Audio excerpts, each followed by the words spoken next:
I just want to welcome everybody, give you a little overview of what we're going to do as we are waiting to get more information from the school. I do have it confirmed that the school is supposed to open up on October 13th. There is a possibility that the district will allow PTSA members to be on campus. So if that is the case, I would beg all of you to spend the $8 and join the PTSA, and then we can go ahead and start earlier.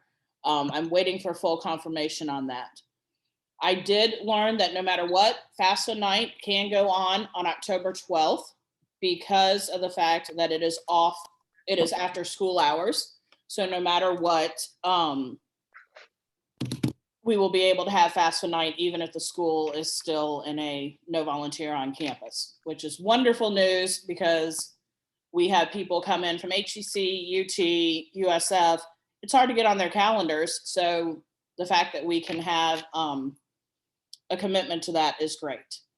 So that being said, worst case scenario, we're saying we'll be back in the Cube October 12th. Best case, or October 13th. Best case, I'm hoping to start the week after next. So, which is wonderful news. We tried, Sherry did a wonderful job last year doing it, getting us set up to do it online. It was extremely difficult to be online with the kids, and we only had kids who wanted to see us and wanted specific help, where I think it really benefits the kids that we call into the Cube directly and ask them what their goal is. So that being said, today we're sort of going to go over the process of calling kids into the Cube. We are going to start with seniors. Oh, one other very good piece of news. We're currently down one counselor because we have one counselor who is out on leave. And Mr. Bolai was able to win the battle with the district, and we will have a temporary counselor in his place for the school year. And it is a counselor who helped with the school last year. So she already knows some of the students, she knows some of the policies.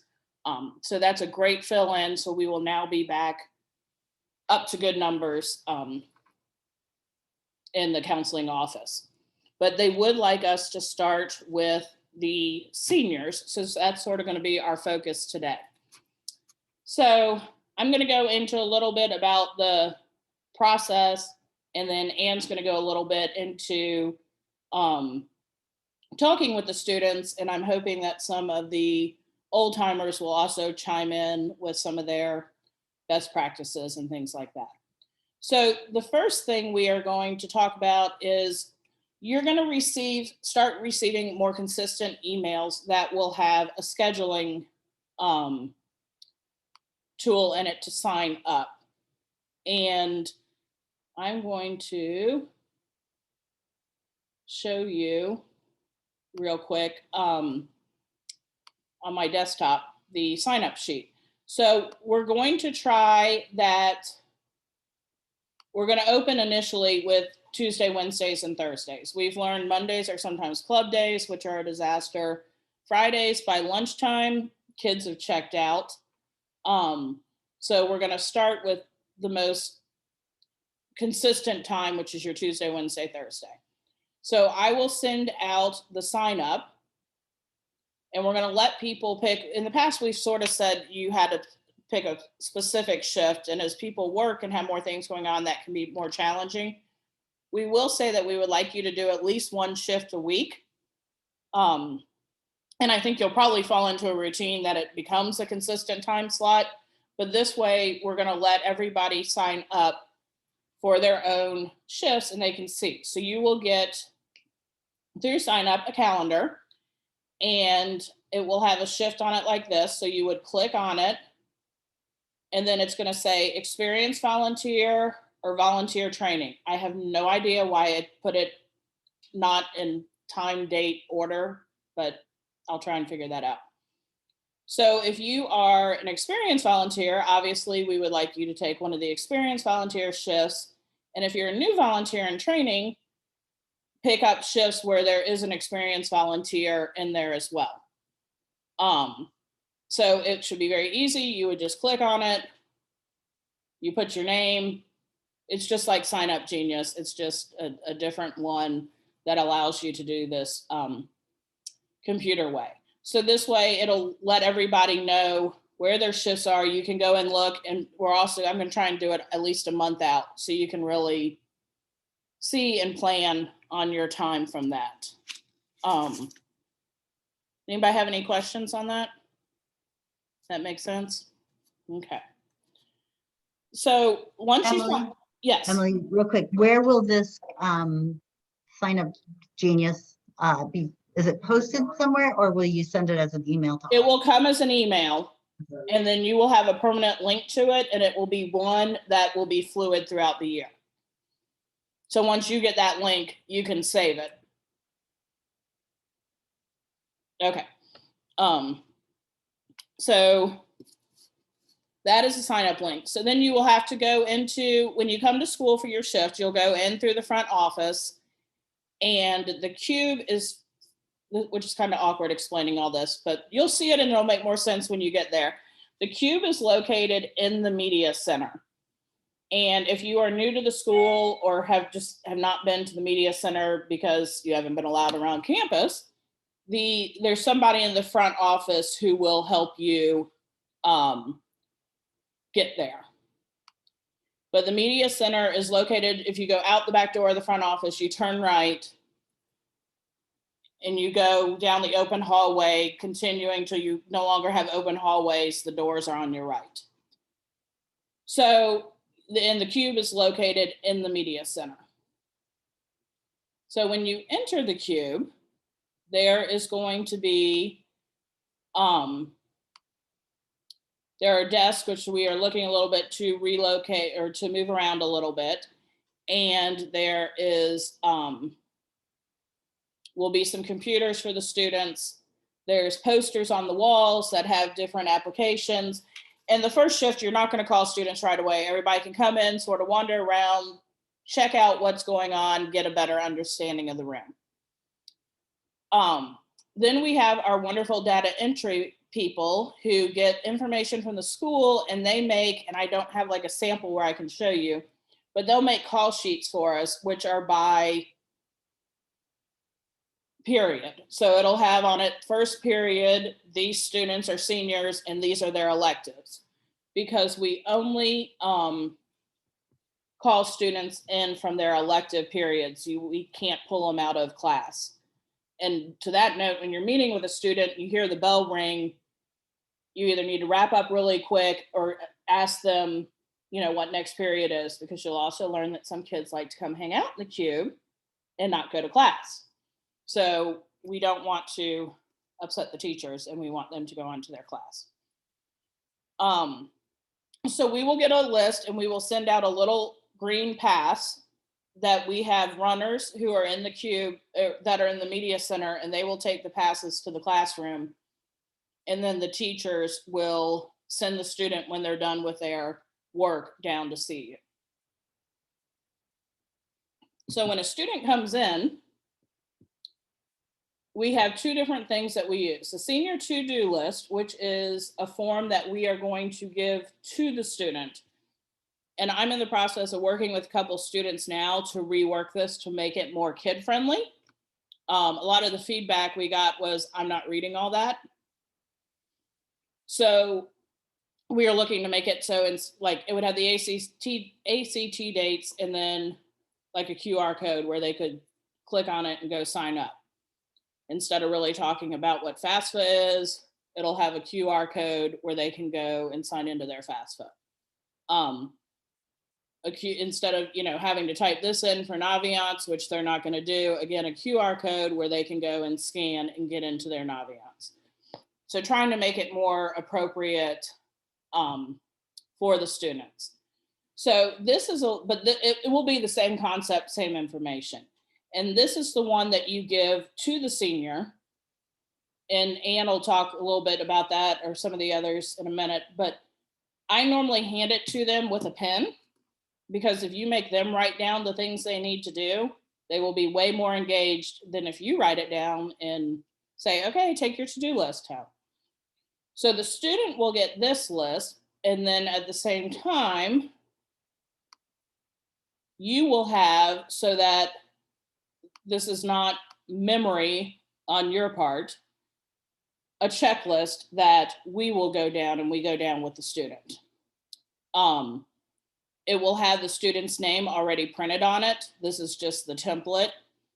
So it will have their name printed on it. And then we do log if we sent a pass and the student comes. Obviously you can tell the form's filled out, but then we log if they were a no-show, or sometimes the student who's taking passes for you will come back and say they're no longer in that class, or the teacher said they're absent today, or I gave the pass to the kid, but the kid never showed up. So we write down that information, because you'll see after a certain amount of time, okay, we've tried to call this kid 3 times or 4 times. We're not going to waste our time calling them again. We're going to move on to somebody else. And then we put your volunteer name. And with the seniors, it really does help to put information, because you will have kids who are coming back more than once. Maybe if they're trying to fill out applications. So if you do put notes in here, it does really help for the next person who may help them, because when that student comes back again, if they come back in for help, say with financial aid, you can go through and look at their previous notes from another volunteer. But this will give you basically the walkthrough. Are you familiar with the CUBE Twitter account? Have you logged into your Naviance account? Have you selected colleges you're applying to? Do you have your handbook? So it goes through everything with them, and then we sort of go into what their plans are. And you will, and Ann will talk a little bit about this, but you'll sort of be guided. Like, you'll either have a kid who's like, I have this, this, and this done, but I don't understand what this question is on the Common App. Well, then you can go away from the guidelines a little bit and go into helping them with their more specific things. Or if you have a kid who says, I have no clue what I'm doing, this will sort of help you walk through when you say, future plans. Okay, well, did you take the SAT? And they either say, yeah, I did okay, but I don't know if it's enough for me to, get into school. Then you can go through that route. And have you done service hours for Bright Futures, and go through that route? Or if they say, I have no idea what the SAT is, maybe you take that to go into what their classes are to figure out really what their interests may be. And maybe they want to go to HCC or to a trade school. So you sort of let the student guide your path by the conversation. The Asvab is the military test, and I have not heard, I will make a note of, we should have the date.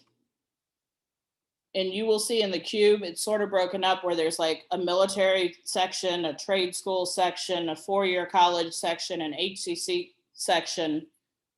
And we will post different test dates and things like that will go up. So if they say, yeah, I really want to join the military, but I don't know when the test is, it'll be on the wall and you can look at it and be like, oh, well, you can sign up and take it here.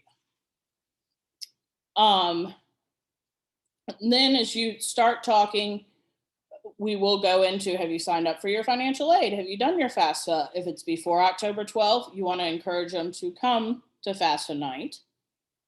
If it's after October 12th, we want to see if they have already signed up, and if not, help them sign up. I spent a long time last week talking to HCC, and FAFSA has now come out with an app, smartphone version. So it allows you, from what I have been told by the financial aid office at HCC, it is much easier to navigate than the government webpage that is very confusing. So they're really starting to encourage people to do it on their smartphones as opposed to going on a computer, which I thought was very interesting, but I think it could help greatly for people filling it out, because when you look at it, you'll see that it is definitely cumbersome. Hey, Emily, I got a quick question for you. Yes, ma'am. Okay, for the FAFSA, it's just for HTC student or for No, nationwide? FAFSA's any college or trade school. So any I'm talking post. about, you said it's gonna be an app for the smartphone. It's just for HHE students. Oh no, it's for all FAFSA. It's a government app that's FAFSA. Okay, so they don't have to go through the website and go through all those headache. They just click and they take you directly to the site. Yeah, and it's an abbreviated version of the FAFSA apparently. Oh, that's nice. Okay, thank you. Which is, yes, awesome, because yeah, it can be okay, thanks.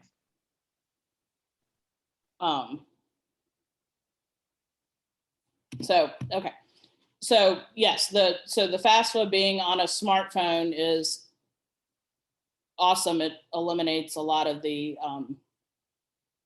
government pages. And then you will see at the bottom of our form here, there's sort of a notes section. And that's for you to put, you know, whatever, but I'll put, spoke to Emily today. She has the grades to go to any state school, but is totally overwhelmed with the process. I gave her these 4 things to do and have asked her to come back in 3 weeks after she's had the FAFSA filled out, started her Common App, and checked to make sure her test scores are in College Board or something like that. So that way, when the next volunteer, when that person comes back, the next volunteer says, okay, well, you were supposed to complete this, this, and this, did you? So that's where the notes really come in to help from one session to the next. Now, this year, we won't have it either, but in previous years, every student would have, when they were seen as a sophomore and as a junior, attached to it. And that was really fun to go through with students and be like, okay, well, last year you wanted to go to med school. And the kid will come in and be like, yeah, I don't know what I was thinking. I took biology and it was horrible. And I now want to, you know, go to law school. So it's kind of fun for them to see that they change their mind or say, yep, I'm still focused on that. And I've done X, Y, and Z. So we may have a few sophomore information for the senior checklist this year. No, we didn't get to sophomores 2 years ago because that we normally see them in the spring and that's when we got shut down.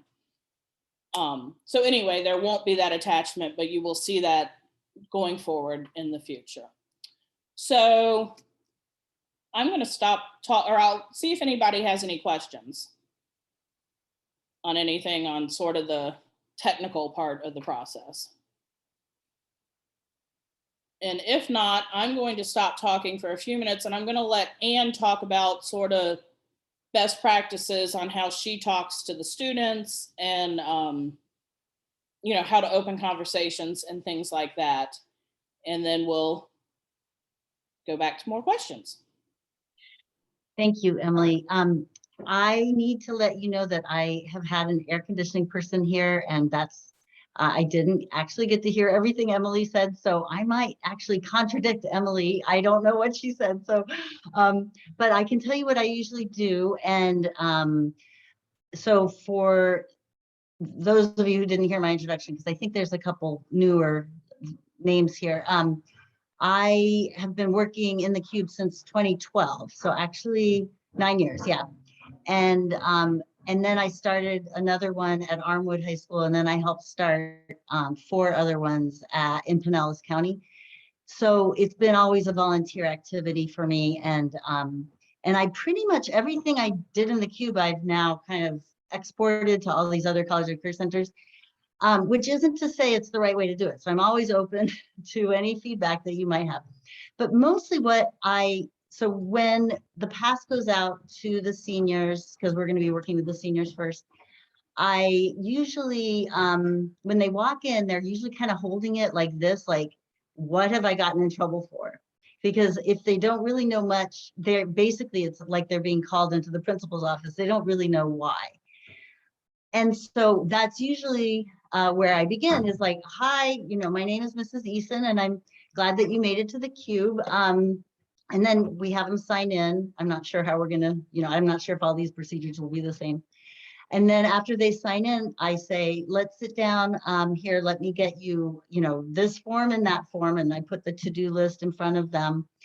And I just say, I'm a parent volunteer, and we work really closely with the counselors. And we've been asked to kind of sit down with all the seniors and hear a little bit about what you've been thinking about doing after you graduate. And I just kind of leave it open. So basically, I introduce myself and I say, I want to hear a little bit about what you've been thinking about doing after you graduate, which leaves it really open. It's not saying what colleges have you been thinking about. It's not asking anything specific. And it depends. I can't even quantify like how many kind of have a plan and how many don't, but a good number have a plan. Well, I'm going to college. And then you say, okay, so which colleges have you been thinking about? And so whatever they say, you sort of ask for a little bit more information, keep it nice and open with open questions. If they say, I've been thinking about, I really don't want to go to college in Florida. I've really been thinking hard about, you know, colleges in California because that's where my grandma lives. Then again, you say, tell me about what colleges you're thinking about, et cetera, et cetera. So, and then some kids say, I have no idea. And some kids say, you know, I'm not sure I can afford to go to college. So I'm thinking about getting a job first. So depending, and I'm not going to go into details about what you do with each, but there's just such a variety of ways they can answer. And that's the pathway you're going to go down. But on the positive side, it kind of means your job is really just to get them exploring. And once they begin to go down a path, your job is to help them open up resources. Like if they're not sure, then you talk to them about, have they done an assessment on Naviance yet? Have they gotten a chance to do one of those? Because that helps a lot of people clarify what they might want to do or study. Or you might, anyway, depending on what they say, you can kind of open up more for them. And we'll do trainings on how to help open up more resources to them. But your job really is to be a really good listener and not assume anything. It's, you know, you never know what's on a student's mind, and you don't want to guess just based on, you know, what they say up front. So you have to listen much more than you talk. And that's hard sometimes when you're nervous, especially in the very beginning. It's almost like you want to kind of make sure the conversation goes well, and you might want to say too much, but it's really important to sit back and just ask open questions and listen. So, and be positive. So no matter what, you want to encourage them. So if they say they want to be an anesthesiologist, and actually that happens a lot, like I want to be a surgeon, I want to be, you know, something that you know is going to take about 12 more years of academics before they get to their goal. So you say, oh gosh, you know, tell me what made you think about that, or have you ever gotten a chance to talk to anybody who does that? So it's just that curiosity on your side that gets them going and talking. And then you, from there, take it, you know, whatever direction it needs to go. So first is sort of, what have you been thinking about doing? And then if it is something like college, then you can say, what are you thinking about studying? But if it's something more like, I love auto mechanics, and I see myself as, you know, working with cars or airplanes for the rest of my life. Again, you're curious about it. Where did they get that idea? Have they had an experience yet? Have they met anybody who does it? And again, just lots of good questions. So that's the first thing, is kind of the long range goal. What are you thinking about doing? And then when they're there, what are they going to study? And then asking, again, clarifying questions. So I guess I without a scenario, I don't really want to go down any rabbit hole, but we could do a little role play if anybody would like to be a student for me. Anyone? Sherry, go for it. Okay, who am I talking to? No, it's Emily saying Sherry's going to do, I'm throwing Sherry out there to do it for you. Okay, Sherry, are you my student? Okay, I guess I'm your student. That's fine. Right. Okay, all right, well, welcome, Sherry. I'm Mrs. Eason, and it's really nice to meet you. I'm a parent volunteer, and we're working with seniors this year We're working with the counseling department to sit down with seniors to hear a little bit about what their plans are for after they graduate. So tell me a little bit about what you've been thinking about. Well, I'd like to go to college, and I'm not good at math, so I'm thinking maybe something, in English or maybe psychology. I took AP Psych and I really liked it, and I did really well in it. So, and I think I'm gonna probably stay in state because my parents did the college prepaid. Wonderful. So you've given this quite a bit of thought. So you're thinking about maybe you're going to stay in state, and your parents are encouraging you to use their prepaid plan. So have you given more thought to, do you want to be close to home, or are you thinking more about it'd be fine to go farther away from home? Yeah, I think I would definitely like to go farther away from home. I think it's time for me to really get out of the house and experience living on my own or in a dorm. Okay. So living in a dorm would be part of your college experience. Okay. And so have you already thought through some of the colleges that you're considering? Well, I know that UF is super competitive. I don't think I have the grades and the test scores to get into UF. So the FSU, UCF, or there's a school, I forgot the name of it. I think it's in like the Boca Raton area. So maybe that school. Okay. Yes, Florida Atlantic University. So that's FAU. Mhm. Yep. Mm-hmm. Aha, alumni somewhere in this group. Wonderful. Okay, so you've already done some research, and very impressed with already you're thinking about what you might want to study, and you're kind of touching on the fact that you're going to stay in state. The financial aid or having the prepaid is going to be a big part of your thought process. So do you have any questions about that, or do you have anything that you want to learn more about from what we've already talked about? Well, I guess my question is, I know that most of these schools are on what's called the Common App, and I've never filled that out. I'm a little nervous to fill out the Common App and want a little bit more information about that. And does that mean that I have to write the essay? Because there's that essay portion of the Common App, and that really makes me nervous too. Oh my gosh, Sherry, I'm so glad you're asking these questions. They're excellent questions. So I guess my first, I can answer the questions, but then I also want to ask you about if you've gotten a chance to get onto your Naviance account.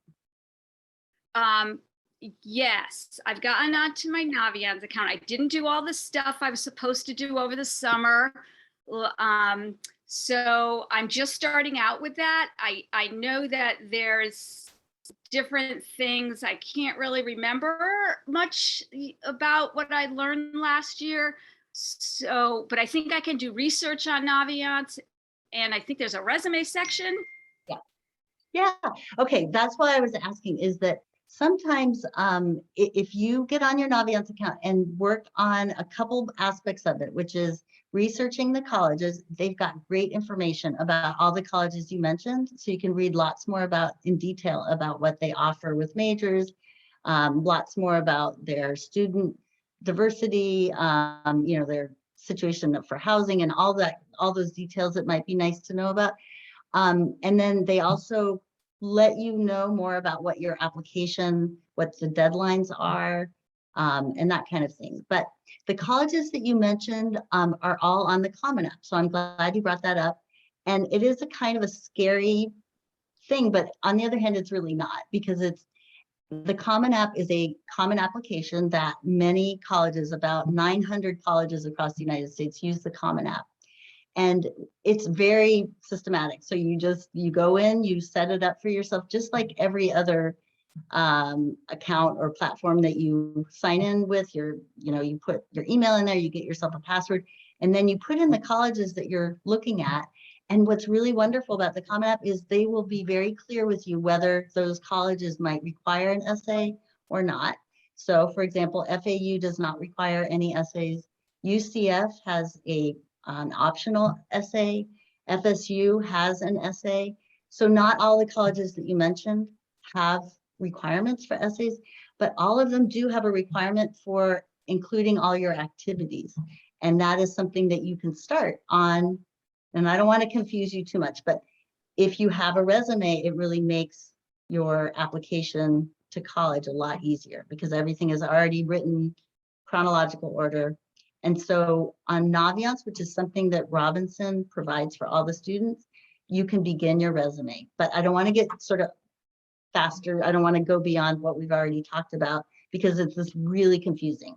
So any other questions? Well, I think I forgot my password actually for Naviance because it sounds like I need to do that right now. So where do I go to get my password? What a great question that I don't know the answer to. So let me ask somebody else in the queue because I know the experienced volunteers know this. So, and I'm serious, I don't know the answer to that. Sherry, do you know the answer to that?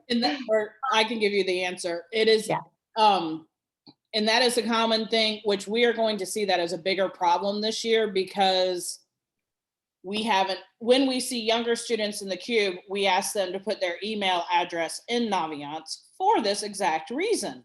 Because if they have put their email address in, when they go to log into Naviance, they can say, I forgot my password, and they will get a reset email. However, again, because we're dealing with students who we did not see as sophomores, there's going to be a lot of kids who don't know their Naviance password. I am working to get the original list of passwords from guidance from the counselors. So we will actually have them hopefully in a file in the Cube where if a student has never logged in before or maybe has not put in anything, we can give them the password. Otherwise, they'll go to guidance and get it reset. Okay, yeah, I remember that guidance had to be involved with that. Okay, so I don't want to take up too much time with this role play, but Sherry, as a student, already is way steps ahead of a lot of the students that we work with because she already has identified in-state. She already has a couple colleges in mind. I would probably hear more about why she would want to choose any of the ones she mentioned, and then I might introduce a couple others to her. And then we would probably go over to the computer and get her logged into Naviance. And then I would just sort of show her where the resume is and where she needs to go to put the colleges that she's thinking about onto her Naviance account. But I don't want to be too confusing for those of you that are new. Do you need clarification about what Naviance is compared to like the Common App? Yes, okay.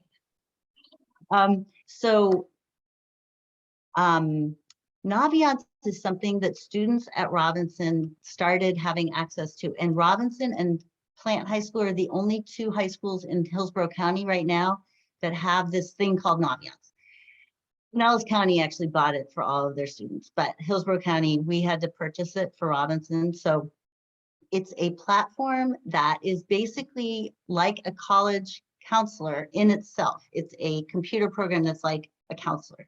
So the students have a lot of freedom in getting into it, exploring information about colleges, looking at videos even about different careers. And there's all kinds of really great aspects to this, this software program, basically. But there's a couple things that as volunteers, we have the students do. And so when they come in and we ask them, have you gotten onto your Naviance account? If they haven't, then we sit down with them, they open up Naviance, we give them what their password is, that the counseling department has given to us to give to them. And then their job is, it's a communication device with the guidance department. So it is, they put in the colleges they're thinking about in this one little section. And then that gets sort of, that information is conveyed to our guidance department. And that is the way that if certain transcripts need to be sent or there's deadlines that need to be conveyed, guidance knows which colleges the student is interested in. And especially when college reps or college admissions people come to campus and they want to invite students that are interested in that college, the counselors can look on Naviance and see which kids are interested in going to FAU, for example, or UCF, and then invite those kids to come to the meeting with the college admissions rep. But, you know, this year is kind of funny. So I don't know. I actually don't think the reps are going to be out visiting schools this year. Okay, so Naviance is something that is for Robinson High School. Common App is something that every senior has who's applying to any college that requires the Common App to apply to it. So that's like a universal United States, but also international. So if I'm a senior, I have my Naviance at home. I mean, basically I can access, and then I also have a Common App to apply to colleges. And there's some overlap, but that's kind of, does that explain it? And an Any other way, questions? easy way to sort of explain the Common App is back in our day, we had to fill out an individual application for each college. The Common App is sort of a holding platform, for better words, where you only put your name, your address, your hobbies, everything. You only do it one time. And then say you're applying to, you know, out there, the elite schools, Harvard, Yale, Stanford, whatever, then each one of those schools may have their own essays, and those will show up on the Common App, but that you don't have to retype 20 times all your basic stuff. So it is a much simpler process than when any of us, or even if you have older kids, when we applied to college. And they also email you acceptance, which is a whole different world too, instead of waiting for the package to come in the mail. I have a question. So the Naviance also helps you with resume building, or because you mentioned like you could get your resume, or what? Yes. What does it do for that part? So Yeah, here, Emily, why don't you speak to that, Emily? okay, let me share my screen again real quick, because I pulled up Naviance real quick. So, and the Naviance that I have here has not been, can everybody see the screen? It has not been, I need to get new passwords. So this is these are old, they haven't been updated. These are the Cube dummy passwords. And as soon as I get the new ones, I will send them out to everybody, because then you can go log on to a dummy account and just play it. You can't hurt anything. So this is sort of the homepage for Naviance, and it is an opportunity for you. I also did a training session last year, which I'd be happy to send you. I have a step-by-step guide that you all can go through. But say you're a new student, you're like, I don't know where I want to go. You can type in Florida State, and it'll bring up basically anything that says Florida State. So then you can pick Florida State University, and it's my Wi-Fi. You have to take some of these stats, and I always tell the kids, take some of these stats with a grain of salt, because some schools make them look better, some want to do it for, so really don't pay attention to the money piece. But it does tell you graduation rate, acceptance rate, an overlap, gives them deadlines, and then the student will have it, because this is a dummy account, somebody has already put that they're applying to. So you can see up here at the top, applying to. There also can be a heart there that's not filled in, and then you could click on the heart, and that makes it into your schools I'm interested in. So that's one part of what you can use Naviance for as a school part. The other part that Ann was talking about, the assessments, which again, probably a lot of seniors haven't done some of these, is some of the self-discovery, where you can do a career interest profiler, which may tell you about, you know, these are self-assessments. There's no right or wrong answer. It can tell you about careers that you may be interested in, clusters. It gives kids ideas that way on majors, because if you take one, that one they're in the progress of, there's not a completed one on here. But if you take one, you know, it may say, it sounds like you like this. Well, did you know that this major can lead to this type of jobs. So it's great for showing kids things they can do. Then there is the About Me section, and it's called the resume. And when we start seeing younger kids, the freshmen and the sophomores, which hopefully we'll get to sophomores by the end of this school year, we really encourage them to start putting the stuff in the resume. I have been whining at my son to do it for years since I was in the Cube, and he didn't do it. And then it was a nightmare the summer before he applied to college, trying to remember things he had been involved in. But you can see people just add it. So if they start adding their freshman or sophomore year, by their senior year, this is really evolved and thorough. Then they can print it out. It prints it out in a resume template. To be honest, if they want a real resume for a job, it's not great looking, but it gives them the information to then go put into a better looking template. But all they do over the years is you keep hitting the plus button. You know, am I in the band? Am I playing a sport? Did I do volunteer work? So they'll start putting in different volunteer things that they did. Common Application does not allow them to put everything in, but it will allow them, like they may want to put all their volunteer hours under one thing, not 5 different things.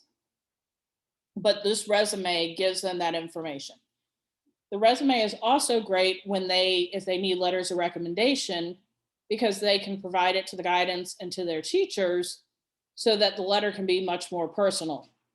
And the school also, they call it a brag sheet, but the kids can print their resume out of Naviance and attach it to the brag sheet, and then they don't have to redo all the information that the school. And it really does help the teachers with their letters of recommendation to have, you know, oh, I didn't know she was involved in this club, or, oh, I didn't know she was on the swim team. Well, she's on the swim team, plus did great in my class, plus works. You know, it really helps them write a better and more personal letter of recommendation. So Naviance can be used all 4 years that they're in school. But it definitely, by their senior year, they have to put the schools they're applying to in it. And that's how it triggers to the guidance office, as Ann said. Yes. I just had a quick question. As more of a parent than necessarily a volunteer in the Cube, does my freshman already have access to Naviance? Like if I want to start logging her stuff in there for resume purposes, can I tell her to do that? Like yes and no. Okay. I don't think it has been set up for her yet, but because it takes a while to go through. Jack has to get and you'll hear us talk about Jack. He's the angel who does all the technology at the school. So he has to upload all the data into Naviance from the back of house side. And he's been dealing with other more critical things, with it being the first couple of weeks of school. Gotcha. So it should be pretty soon. And then they will be able to, yes, get their accounts. And once we get the account numbers, when you're in the Cube volunteering, you can go find her and find her name and get her password. Okay. And then they can log in. It's normally not till second semester that they really start to talk about it with the freshmen. Okay. But yes, as soon as access is done, they have to pull all the seniors out, put all the freshmen in, all last year seniors. Okay. Thank you. Mm-hmm. Any other questions on that a little bit? Okay, so I have a question to Sherry and Emily. We used to have a script as part of the paperwork that we had in the Cube so that new volunteers would have some way to move through the conversation with the students. Are we going to still do that? Yes, and we do have the scripts there in there, and Okay. we probably need to update them. Maybe I'll email them to you and you can update Yeah, them. I'd love to. I pulled up one that I wrote for Armwood that Elizabeth would recognize. And it just reminded me of like a couple, so I'm just going to go through the kind of the script, and it's everything we've been talking about, but it talks about, you know, words, suggested words to use when you're introducing yourself. And then, you know, the opening question that I've already role played for you. And then to ask more open questions and be a good listener and all of that. But then it's kind of the order is you kind of go down whatever path they're interested in, and then you kind of weave in what are they interested in studying, what are their if they have formulated long-term goals for themselves in terms of a career. So that's kind of the interests and long-term goals part. Then if you talk to them about colleges, they may mention some like Sherry did, and then you might notice that they are all kind of, you know, harder colleges to get into. And then you ask a little bit more about, are there colleges that maybe would be sure things, you know, things that ones that they've looked at the profiles for scores and grades that they would have a very good likelihood of getting into. And a good fallback for a lot of students is Hillsborough Community College or St. Pete College, one of the state, so the two-year colleges are called community colleges or state colleges.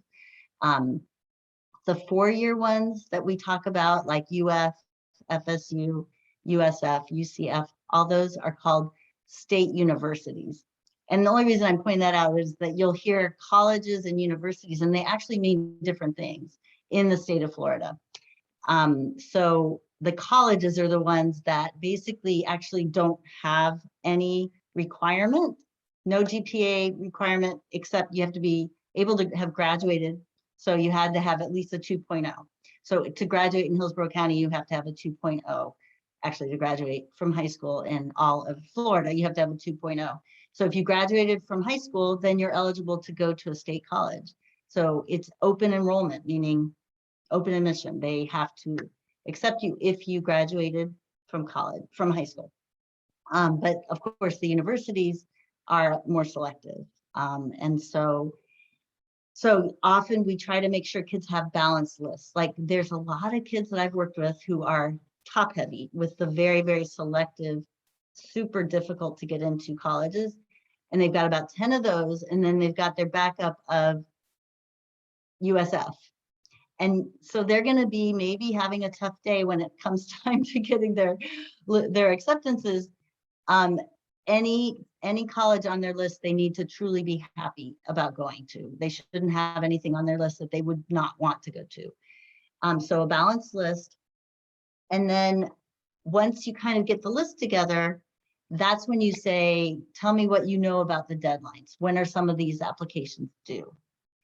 And just for your information, it's complicated, but if basically this is still September, we're not going to start working with them until middle of October. And a lot of deadlines are November 1st. And so University of Florida deadline, hard deadline is November 1st. FSU, hard deadline is November 1st. And then for a lot of the other state universities, the deadline to be considered for merit scholarships is also early. It's not necessarily November 1st, but it is sometime in the fall. So if they're wanting to, if they know their GPA and their scores are pretty high, they may qualify for some merit scholarship, meaning based on things they've achieved. And they may still want to get everything in. Some of the colleges have what's called rolling admission. So UCF is rolling, University of Tampa is rolling, FAU is rolling, so a whole bunch of rolling. That means you can apply anytime. You could apply today to a lot of those rolling admissions, and you would hear within about 6 weeks. So that's really fun for a lot of students. They like to do the ones that are kind of easier to get into, and they're rolling. They'll go ahead and submit their applications now, and then they'll have something in their pocket as a backup. So they're not as nervous as the selective colleges applications are due, because they know they're already in somewhere. So deadlines and then timeline. So ideally, seniors would have everything done and submitted by November 1st for all the colleges that they're going to, but that's very unrealistic for a lot of students. So the deadlines are, November 1st is a hard deadline, and then a lot of times the next kind of hard deadline is January 1st. But a lot of colleges are rolling admission. And then it's type of application. And so students often have like, okay, well, where do I begin? And then it just depends on the college. Sometimes it's the Common App, but very rarely it's called institutional application, meaning you get on the college's website and you apply right there on the website. Okay, so that's kind of the big, what are you going to do thing. And then the next kind of area that we focus on is financial aid. So then my question to the student is, so do you have any questions about how you're going to pay for college? And then I would say 100% of the time they say yes. And that's when we talk about the FAFSA, and we talk about scholarships, and we talk about other ways to pay for college. And that's a whole other training that we'll talk about down the road. But I don't want to go, depending on what you want to hear, I'm happy to talk about it. But so it's basically the college stuff, or whatever the next step is, military or apprenticeships or technical colleges. That's kind of the first step. And then the second step is how to pay for it. And then lots of talk about scholarships and stuff. And then at the very end of your meeting with the student, you write down a couple of the next steps. Make sure they write them down either in their phones and their notes, or if it's on a piece of paper, that they write it down themselves. And maybe it's 2 or 3 things that they need to do next. Okay, so I am done talking unless anybody needs more information. Thanks, Anne. And I think, I know we've thrown tons of information at everybody. So a couple of things I want to say is, one, you'll never be in the cube alone. So there will always be another volunteer in the cube with you. And in the beginning, when there's people training, there's going to be multiple volunteers, because there'll probably be 2 old timers and, up to 2 trainees sort of at the same time. So you will listen in and hear multiple times how people go through different interactions, and you can come and just sit in on training sessions as long as you want. We normally say it takes 3 to 4 sitting in, but if you want to keep going and take 6 or whatever, there's no rush or no timeline that everybody has to be up and going. And you will learn that you do bounce off, because people will take a more specific path. Like Anne knows a whole lot more about the elite schools than I do, but I probably know way more about athletes applying to college than Anne does. So we all sort of find our path that is what we've delved into to help other students or help our own kids. And you can always reach out to that person and have them either work with the student or tell the student, hey, come back on Thursday, same time. There'll be somebody here who could answer questions. That being said, there is a notebook that we keep on the desk that has a spot for you to write notes to future people. So it will have each day, and we will write down the students we saw, because if you come in later, you want to check and make sure that somebody hasn't seen a student you called. And I'm not going to go in through some of these, how we like highlight sheets, because it makes no sense unless you could physically see them. But we do have a notebook, so that, say I was in on Tuesday and met with a student who had some questions about the Ivies, and I could help her slightly, but knew Anne was coming in Thursday, I would write Anne a note on Thursday, it's a calendar system, and say, hey, Anne, I spoke with this student. Can you call her back, please, during 4th period, because she has questions X, Y, and Z. And then Anne can go pull her sheet that I filled out and call her back. And now Anne is aware of the situation and can help the student specifically. And you can also put notes in the notebook for yourself to, hey, that student was doing great, but I'm going to put a note to myself in 3 weeks to call her back to follow up on a few things. Trying to think if there's anything else really before we get everybody in there, and things will make a whole lot more sense when you can see them. Any other thoughts, Sherry or Lisa or anybody who's been around for a while that we should touch on? I don't want to totally overwhelm or confuse anybody. Yeah, I know. I agree, Emily. There's so much, and I think that the thing to remember is, and I agree with you, is when you do shadow, you will be working with an experienced person, because there will be questions that will come up that the students will come in to see us about, that it will be even new for us.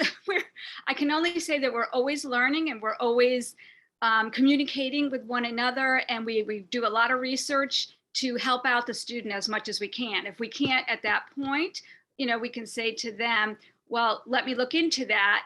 And when are you available next to come in here? And then kind of schedule that with the student. And as you said, Emily, in that communications notebook, make yourself a note that so-and-so is going to be coming in to see me such and such day at such and such time. And, and in your personal calendar, obviously make a note of that so you remember too. And it's one other thing that Anne had touched upon is that we do have training for volunteers. Like, it's not just one training and that's it, and then you shadow. Is that there are some Fridays where we will talk about different financial aid scholarship options, because you're not going to know everything. We have had trainings on military careers and different branches of the military, so you become familiar with that. We've had HCC come many times and present about the different programs and the different opportunities that they have for students. So you're constantly learning as well information that will help all students. And we don't expect you to know all that. We don't know it. We don't know everything. Things change. So that's why we have training, and we have speakers come in to work with us, the volunteers, to then therefore we can give this information to the students. Very good points. Thank you, Sherry. And Elizabeth, what is the current mask situation? Masks are still in play through, they're part of that October 13th deadline during the school day. Meaning that students, even after October 13th, or they don't have, they're not mandated? It's mandated up till October 13th, masks and no volunteers except the PTSA. Okay. And that's where I'm hoping we can say the PTSA, and then we can get the Cube opened sooner, because to Anne's point on deadlines, if we don't get until October 15th, we don't get to see that many kids before November 1st. And November 1st is truly a hard, I had students a couple of years ago that came in and it's like, well, I submitted it at like 1 something in the morning and it said it was going into the regular pool. It was like, well, you submitted it, the next day. So some of those deadlines are hard deadlines. So if we don't start, it'll be crunch time.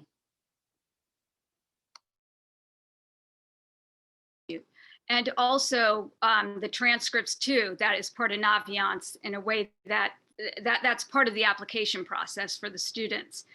And if some require recommendations, that's also part of the process, which I agree, Emily, it's November 1st is basically next week, So there's information that the students have to get in rather quickly. So the sooner that volunteers can get in to help the students, the better. Right. And eliminate, another huge purpose of us is, especially with guidance or counseling office being as tight as they are now, a lot of these silly questions eliminates them from having to do it. And that's, you know, a huge part of, like Ann says, getting a student really talking about what they want. A lot of times in the counseling, they don't have the time to sit there and really get the student to think through the whole process. And that's an opportunity that we have, and it's awesome and rewarding, but we're really helping the school out at the same time and can put more of a personal touch with these kids than they can when they've got, you know, 400 kids that they're responsible for. Does anybody have any other questions or thoughts? Can I ask a question? Of course. So does every kid initially get called down? Like every student gets called down, or every senior gets called down, or do they sign up to get called down? No, we literally go through and we will call every senior. And that's where I said on the list, you know, if we call them multiple times and they just don't come, eventually after 3 times, we normally are like, okay, enough's enough. Okay. And guidance or they switch from guidance to counseling, and I'm having a horrible time Me too. with the name. But I've asked them too, I said, if there's like a group of seniors that you are worried or sort of overwhelmed, if you want to give us the, you know, specific ones for us to call first, we're happy to do that. Otherwise, you know, we'll just start at the top of the list and move down.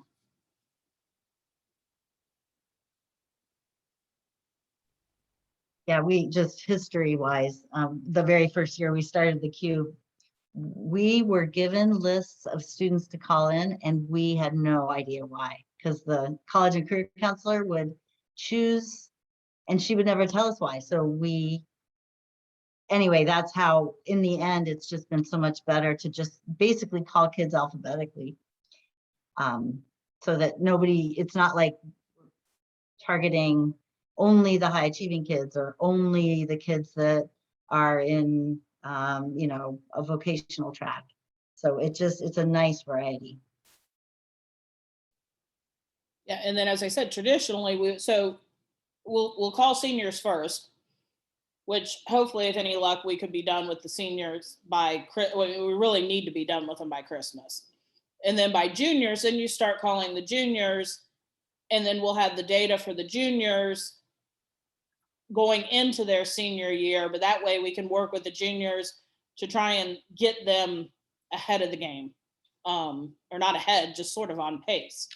But this year's, as said, a little different because it's going to be more of a challenge for everybody. And I think the schools know that too. I think it's going to be a mad rush for everybody to get stuff in, and there's changes on schools that are test optional now. And so there's a lot of changes in the application process. And can I mention something, Emily? Because of these changes, this information would be very helpful to the volunteers, because we want to make sure that we are communicating the right deadlines and the correct information to the students. So I'm not sure, like for instance, for me, I don't have access to, because I don't have a student there. So I no longer have access to, I mean, I can be proactive, and I will go through and look through dates and of the schools and whatnot, but any specific information that is, and even scholarship information that's coming to the school that they're then giving this information to the students, I no longer have access to that. So it would be helpful if somehow for those of us that are meeting with students, that we need to know is posted somewhere electronically to us, so we know about it too, or posted somewhere in the Cube. Okay. Yeah, and so far guidance is sort of, they haven't put like that hard October 1st deadline or anything that they've done in the past, because stuff is sort of so crazy. Right. But Right. get more, I'll But make sure I get that out there. Right. But even the, what's that? I forgot what it's called, the SUS matrix. Yes. Even that, and I'm sure they've already had their meeting, like It was last last week. So that last year, like for instance, FSU and UF, their deadline was December 1st, but now it is still November 1st. Yes, back So, to November 1st. right. So, you know, like I said, I could definitely be proactive, go on and get that information. But if one thing that you mentioned, which made me think about it, like last year, many schools were test optional, except for the Florida schools. But then you just said that some of them that were test optional are now going back to testing. So that, I thought that most of them were still keeping testing optional. So, so those kinds of changes, I guess. Right. Nope, that makes total sense. We will, yeah, and like the SUS matrix has just come out. I'll pop it up real quick. This was an abbreviated one. I mean, Anne, you can correct me. I think it came out like, About maybe 2.5 weeks ago. yeah, not long, but you can see everybody went back to November 1st, except for like some of the schools with the early. But you know, like I had a friend whose son is applying to Florida State out of town. She's like, no, the deadline's March 1st. So What? there's, you know, plenty of people who believe that they don't have to, you know, don't necessarily believe the November 1st deadline. So I will work on getting those information up in the queue. Thank you, Emily. You're welcome. Anybody else have any other questions?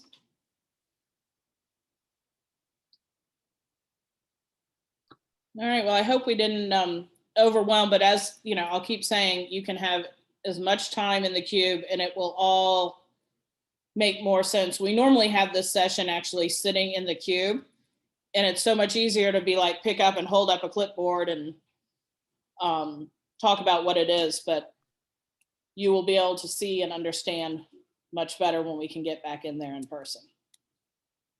So I will get information out to you as soon as I get more detailed information. And until then, I thank you all for participating and joining us today. Have a great Thank you, weekend, Emily. everybody. Thank you. Thank you. Thank you. Bye. Bye-bye. Bye.